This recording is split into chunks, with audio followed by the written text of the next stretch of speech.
Welcome to our project, the autonomous Nerf gun turret. Our task was to create an autonomous Nerf gun turret capable of 360-degree motion, tracking of a target, face, or humanoid mass without user input by April 15th for under $500. This is ECE 4960, Senior Design 2, in the spring of 2024. Meet Team 9, Nerf or Nothin. We have John Carcott, Sam Buckley, Colby Till, Brandon Evans, and Foster Bolton. The objective/motivation for this project was to create a fun yet challenging senior design project. Choosing a Nerf blaster allowed us to upgrade and improve a toy that we all had as kids, and allowed us to have some fun with this last senior design project we had. The goals and deliverables of this project was to create a fully autonomous Nerf turret capable of tracking and firing at targets, a face, or humanoid mass, and to track 2 or more targets within 15 meters of the camera's view while moving. So this is the final prototype that we ended up creating. And as you can see, we have the Nerf blaster on top, and then all the hardware and computer is down below on a rotating base. So this is our block diagram. We use a Pi 4B as our main controller, and then everything is controlled off of that with 5 motion detectors, a depth sensor camera, a servo, and a 12-volt DC motor, along with the Nerf gun itself. These are some of the hardware we use, like a 2S LiPo battery, along with buck converters, servos, Intel RealSense camera, the Raspberry Pi, along with motor drivers, infrared sensors, the 12-volt DC motor, and the Nerf Rival Nemesis blaster, along with a Google Coral USB accelerator. So our hardware design used a Lazy Susan track sandwiched between the 2 wood boards in order to create a frictionless movement. Those boards were cut out of 3/4-inch plywood, laser cut, and then we used aluminum extrusion to make a modular mounting system to the Nerf blaster. So we had 7 main components. We had a servo mount as listed number 1, which allowed the servo to attach to the frame. We had DC motor mount in the back, along with number 3 is our wheel, in order to create friction to allow rotation between plate 1 and 2. And then we used 5 PIR sensors placed evenly around the top plate in order to create an even coverage to prevent any dead zones.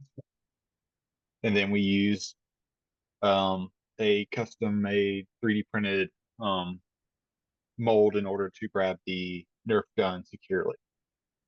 And then we had a camera mounted to where the sight normally was on the Nerf gun. And we used a 5mm steel axle in junction with the servo to allow a pivot point for the Nerf gun that allowed us to adjust the center of gravity so the servo would not have to do much work in order to adjust the aim.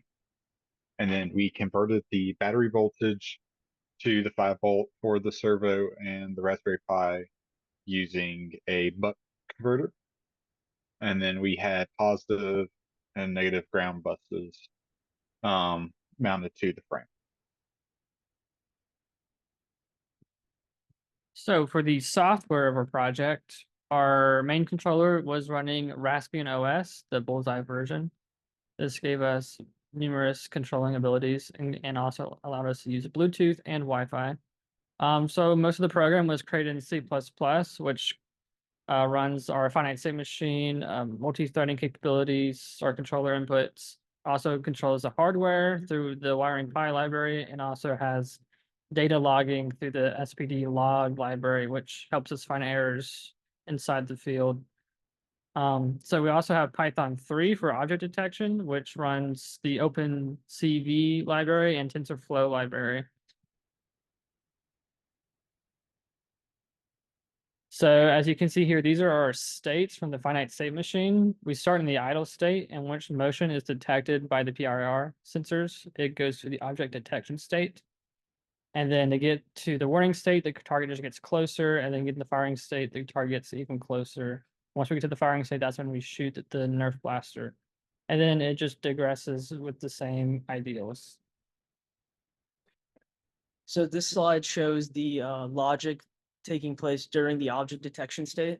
So during this state, the camera will capture an image, and that image will be ran through our model for detecting humanoid masses. It'll look for targets. If there are targets, then the pixel locations between the two shoulders of the target are determined, and then those points are then placed into shared memory. And then if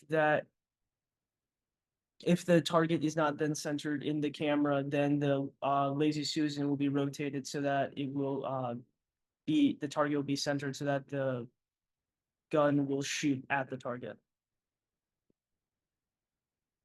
So our project has two different modes. We have the manual mode, which is where the user uses the controller, and we also have the autonomous mode.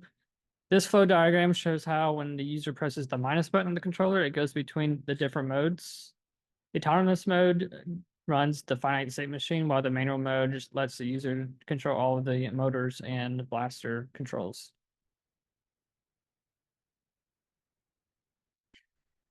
So talking about our methodology here, the finite state machine allows us to split our system into distinct states.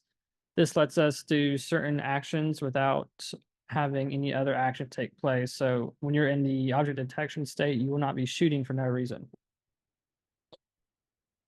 Then we also implemented multi-threading so that we were able to have instantaneous response from the controller.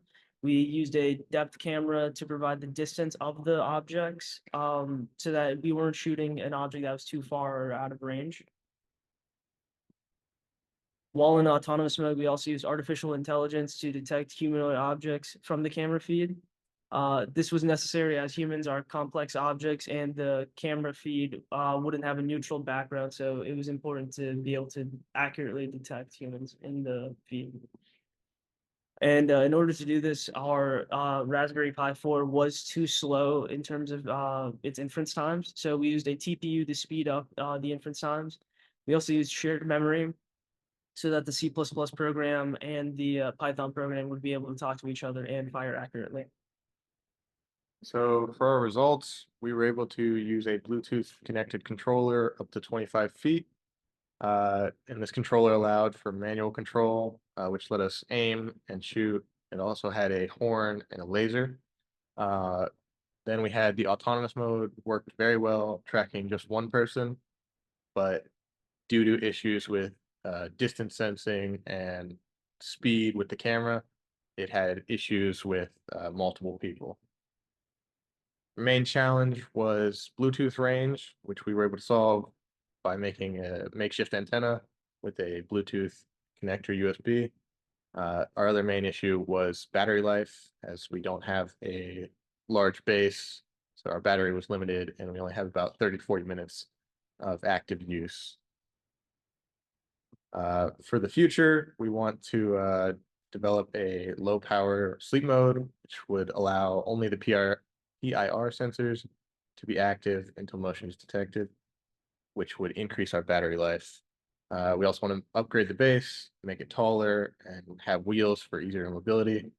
We'd also improve the wiring so it looks nicer and is cleaner. In conclusion, we were able to successfully upgrade Nerf Blaster to be more powerful, while allowing it to be controlled by a wireless controller and autonomously. And these are our references. Thank you.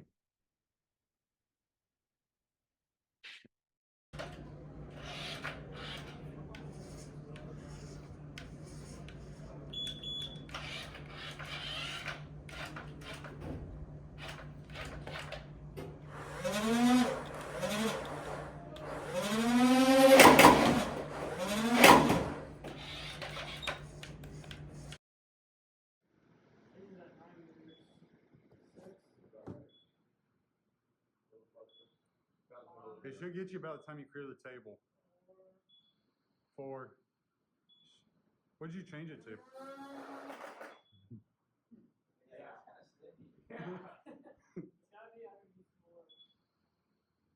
You're in like 8 or 9 right in the corner. Try me, punk.